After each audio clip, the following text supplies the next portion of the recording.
کسی نے محدث کچھوچوی علیہ رحمہ سے کہا حضرت میں ایک مسئلہ پوچھنے آیا ہوں، فرمایا پوچھئے۔ کہا نماز پڑھتا ہوں لطف نہیں آتا، مزہ نہیں آتا۔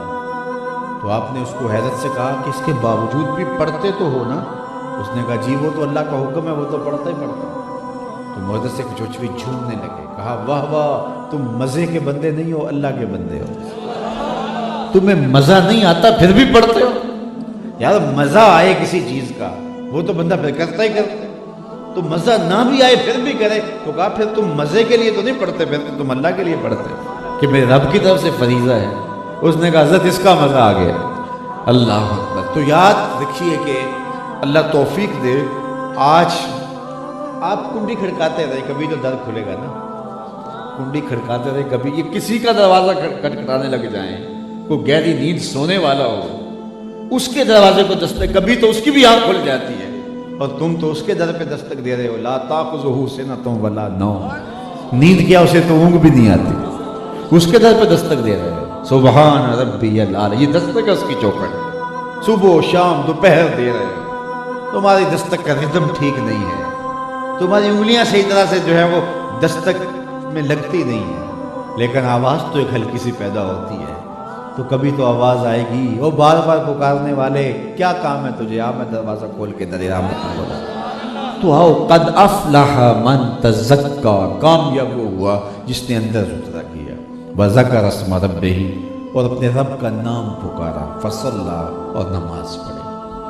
ہمارے بزرگ فرماتے تھے سونے سے پہلے 5 انگلیاں بھی گن لیا کرو اور 5 نمازیں بھی گن لیا کرو۔ اگر 5 نمازیں پوری ہیں تو اللہ کا شکر ادا کیا کرو، اور اگر 5 نمازیں پوری نہیں ہیں تو اس سے بڑی بدبختی نہیں ہو سکتی۔ بعض لوگ کہتے ہیں میں نہیں نماز پڑھتا، میں کہتا ہوں تو کون ہوتا ہے نہ پڑھنے والا؟ تجھے اللہ بلاتا ہی نہیں، تجھے توفیق سجدہ ہی نصیب نہیں ہوتا۔ ورنہ جس نے آنکھیں دی، آنکھوں کو روشنی دی، کانوں کو شنوائی دی، خیالوں کو پاکیزگی دی، زبان کو جو ہے وہ بولنے کا سلیقہ دیا، قوت ذائقہ بخشی، دھڑکتا ہوا دل، کیا کچھ حضرت انسان کو اس نے عطا کیا، تو اس کے حضور سجدہ ریز نہیں ہوگا؟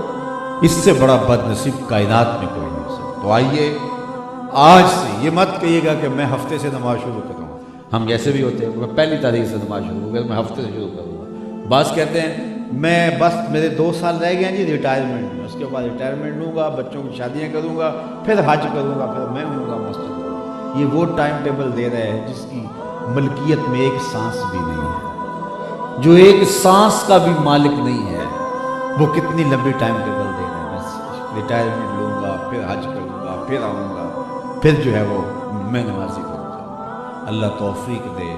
تو ابھی عشاء کا وقت موجود ہے، ابھی شروع ہوا جا رہا ہے، تو سوئیں رات عشاء پڑھ کے، اور کل سے نہیں آج سے شروع کریں زندگی کی باقی ماندہ قضا نمازوں کو بھی ایک ایک کر کے، 2 کر کے، 4 کر کے، نمازوں کے ساتھ صرف فرض کو اور واجبات کو دوڑا لیں، وتر وغیرہ پڑھ لیں اور زندگی میں اس کو شامل کر لیں۔ آپ دیکھ لیں اس کا سرور کیا ہے، اس کا لذت کیا ہے، جب پیشانی جھکی ہوتی ہے اللہ کے حضور، اللہ اکبر، اقصی غایت التذلل والخشوع، یہ سب سے زیادہ بندے کا جو ہے وہ مرتبہ عجز ہے۔ اس سے بڑھ کر عجز کیا ہو سکتا ہے؟ انسان کے اشرف اعضاء سر میں ہے، دیکھنے کی قوت آنکھیں سر میں، بولنے کی قوت زبان سر میں، سونگنے کی قوت ناک سر میں، سننے کی قوت کان سر میں، سوچنے کی قوت دماغ سر میں، اور سر مالک کے در پہ، اور زبان سے کیا کہتا ہے؟ سبحان ربی الاعلی۔ ناک بھی رگڑ رہا ہے، ماتھا بھی رگڑ رہا ہے، اور عملاً بتا رہا ہے کہ میرے سے عاجز کوئی نہیں، اور زبان سے کیا کہہ رہا ہے؟ تیرے سے اونچا کوئی نہیں۔ سبحان ربی الاعلی۔ پھر کتنی رحمتیں برستی ہیں جب وہ یہ پکار رہا ہوتا ہے۔ اگر بندے کو پتہ چل جائے کہ رحمتیں یوں برس رہی ہیں، وہ سجدے سے سر ہی نہ اٹھائے۔ تو 5 گانا نماز زندگی میں شامل کر لو، کبھی بھی زندگی میں سے نماز۔ آپ حضور کے عاشق ہو، ماشاءاللہ، اللہ آپ کو مبارک کرے۔ حضور سے محبت کا ہم دم بھرنے والے لوگ ہیں، اللہ ہمیں مبارک کرے۔ لیکن اگر ہم حضور سے محبت کرتے ہیں تو حضور کا یہ فرمان سن لو، وَجُعِلَتْ قُرَّةُ عَيْنِي فِي الصَّلَاةِ، میری آنکھوں کی ٹھنڈک نماز میں۔